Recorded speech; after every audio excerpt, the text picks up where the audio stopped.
Supreme কোর্টের আইনজীবী হিসেবে আমি মনে করছি এগুলো আসলে বন্ধ হওয়া উচিত।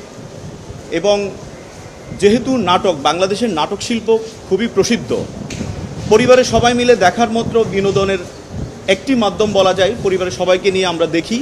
আমরা এর আগে আমাদের প্রথিতযশাদের নাট্যকাররা আছেন, হুমায়ুন আহমেদ, আবদুল্লাহ আল মামুন থেকে শুরু করেন, তাদের নাটকগুলো আমরা পরিবার নিয়ে দেখতে পারতাম।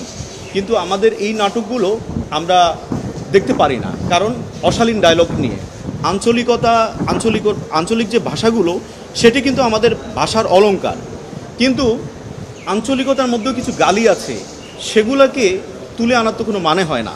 সেগুলো অভিনেতারা, আমি বিশেষ করে যেটি বলবো যে মারজুক রাসেলের মুখ দিয়ে নোয়াখালীর কিছু শব্দ উচ্চারিত হয় যেগুলো খুবই আপত্তিকর, এবং এগুলো গালি, কোনো এতে কোনো বিফও ইউজ করা হয় না, সরাসরি এগুলো প্রচারিত হচ্ছে, যেটি আমি মনে করি এটা শিশুদের, কোমলমতি শিশুদের, যেহেতু এখন ইউটিউব, ফেসবুকে সবাই ঢুকে,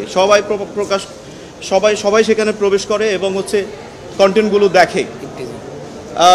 আরেকটি কথা, বিশেষ করে 14ই জুন 2025 কাজল আরিফিন অমি একটি সাক্ষাৎকার দিয়েছিলেন, বাংলাদেশের একটি জনপ্রিয় জাতীয় দৈনিকে একটি সাক্ষাৎকার দিয়েছেন।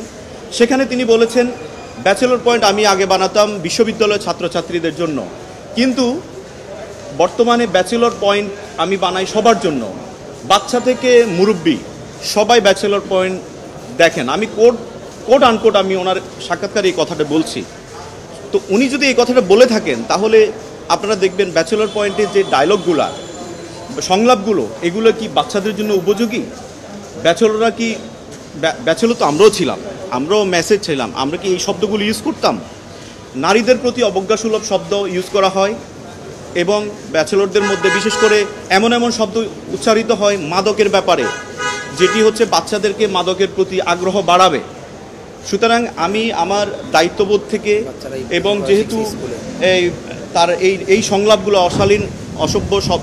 অশালীন শব্দগুলোর কারণে এই জাতীয় অনলাইন গণমাধ্যম নীতিমালা 2017 এবং জাতীয় অনলাইন গণমাধ্যম নীতিমালা 2014 3, 4 ও 6 নং অনুচ্ছেদ সরাসরি এখানে চলে আসে, এটাকে লঙ্ঘন করা হচ্ছে। অর্থাৎ বিনোদন হতে হবে সুস্থ ধারার, আমাদের যে সামাজিক মূল্যবোধ সেগুলোকে।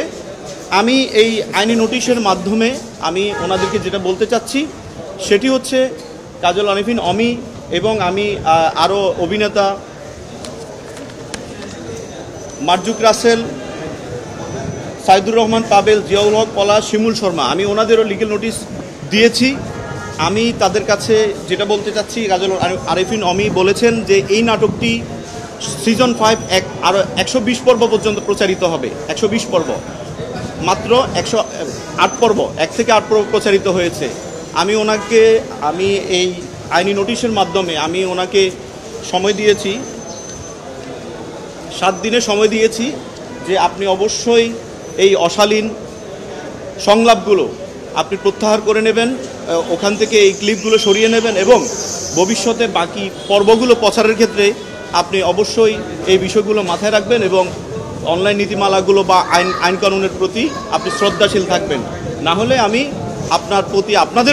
আপনাদের বিরুদ্ধে আমি পরবর্তী আইনগত পদক্ষেপ নিতে বাধ্য হব।